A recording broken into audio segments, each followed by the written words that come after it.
On this episode of Podcastification, we are going to be looking at the podcast niche domination formula, step number 4, consistency.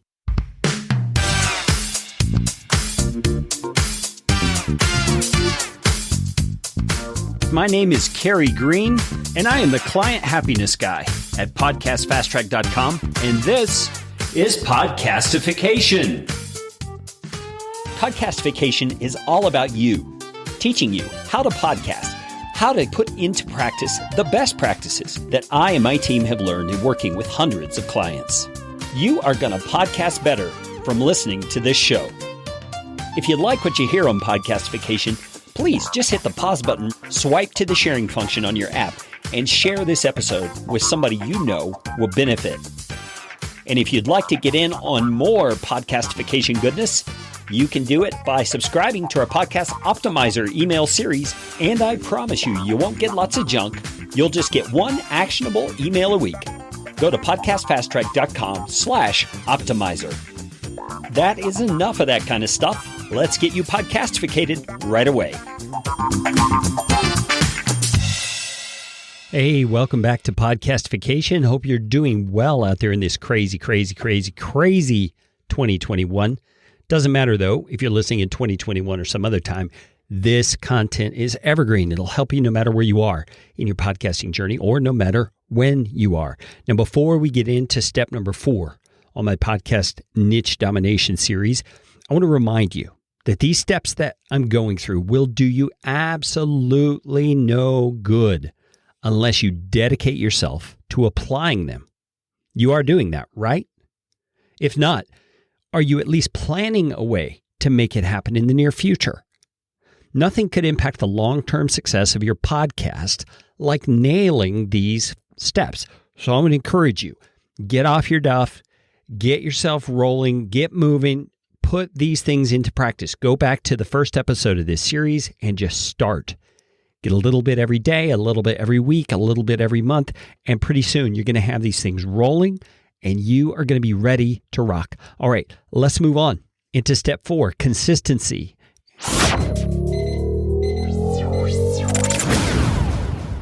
I can't think of anything more consistent than time itself. Can you? I mean, it ticks away second after second, never stopping, never relenting. Time is why age is a thing. It's why memory and goal setting even exist.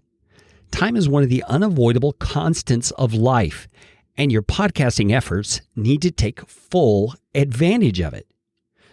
You want to do your very best to publish your podcast content in a consistent manner for one main reason. Your audience will trust you more the more consistent you are with your content. Don't underestimate how important that is. You want to be as reliable as the sunrise for the sake of your listeners. But let's be honest. It's hard to do, and it's impossible at times. So here's my full disclosure. My podcast publication schedule has been less than consistent at times, as all of you know. And when it comes to the broader scope of my podcasting ambitions, I have a few shows that I've begun that are on a semi-permanent but hopefully returning soon status for some time. That's because life happens. Things come up. Things you can't control or change. And you'll hear podcasters who honestly are able to say, I haven't missed an episode in 5 years. Well, good for them. Really, I'm not bitter. But I have to wonder how many of those episodes were either not all that good or were only so-so in terms of quality simply because they felt bound to get that episode out. I would rather produce content that serves my audience well than produce mediocre stuff just to meet a self-imposed deadline. How about you? This is an issue you'll have to decide for yourself. More on that in a bit. But I want to give you some of my tips for being consistent because it is step number 4 in this podcast niche domination formula. Number 1, don't overcommit yourself in the first place. While weekly publication may be the best, it's arguable, but I think weekly is probably the best for most people. It may not always be possible. So choose a publication frequency that you are 95% sure you're going to be able to stick with and pull off consistently.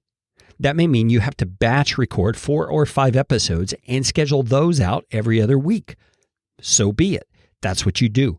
You don't want to overcommit yourself in the first place because it's easier to ramp up your content production than it is to scale back. And that goes for you and your audience. Number 2, consider your industry or your niche. Some industries or verticals may not appreciate a weekly podcast as much as others for a variety of reasons. It may be the pace of life within that industry or niche. It may be some other things, but think this one through. It's relevant and it's a thing. And the most important thing about it is that it is audience focused. You are taking into consideration how fast your audience can consume content. If they're unable to consume at the pace at which you're putting it out, you need to make the adjustment, not them. Number 3, I've already mentioned this one, but batch record your episodes. If you can set aside one day to record 4 or 5 episodes at once, whether they are solo episodes with just you speaking to your audience or interview episodes, which will take a lot more coordination and effort, you will be much better off if you're able to do that batch recording because you'll have a backlog that will help you avoid missing a publication date. It requires planning. It requires hard work, but it can be done. It's how John Lee Dumas started Entrepreneur on Fire and kept it up for so long as a daily podcast. He set aside a day every week when that was his recording day, and he would schedule 4 or 5 interviews that day. And he would not finish until those interviews were done, the editing was in place, and everything was scheduled out. And he did that for a long time before he even published episode number 1. So if you're thinking about starting a podcast, maybe that's an approach you can take. Get a lot of content recorded ahead of time. So once you finally publish your first episode or 2 or 3, the pressure's off. You don't have to feel the weight of getting something out that might push you to sacrifice quality. You've got a batch, a hopper, a buku of episodes ready to go for those days in the future so that you can concentrate on creating great content rather than more content. Number 4, get help. You may need a co-host, a virtual assistant, a spouse, a teenager in your home, somebody who can come alongside and help you do the things you need to do to publish your podcast, because we all know it's a lot more than just recording. There's scheduling and posting the episodes. There's the editing. There's the artwork creation. There's lots of things. Don't believe the lie that you have to do everything. Get help so that you can be consistent.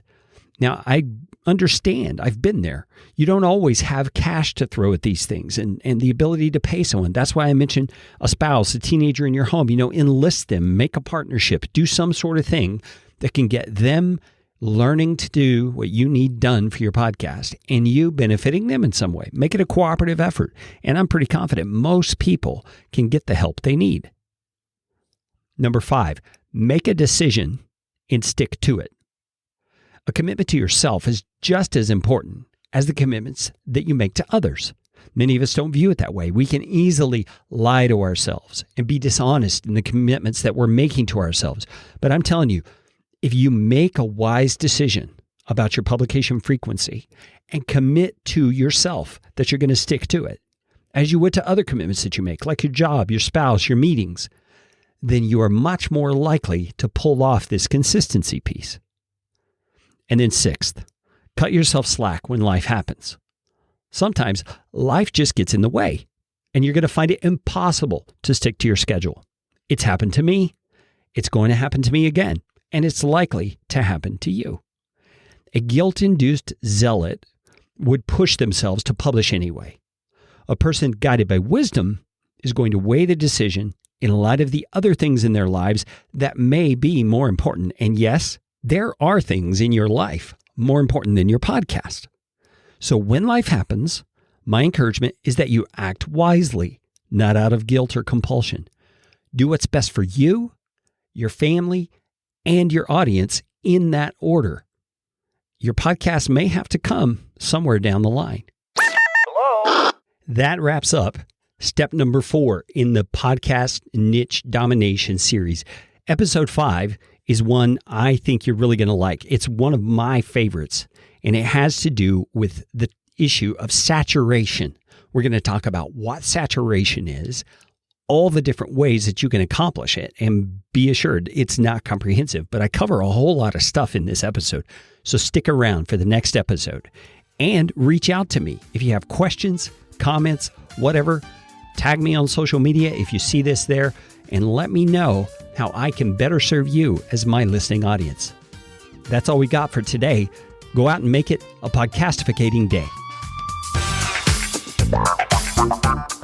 This show is brought to you by Podcast Fast Track, where my team provides professional podcasting services without the time suck. Full production, editing, and show notes, all in one monthly subscription package. You can find out more at podcastfasttrack.com. Now go out and make it a podcastificating day.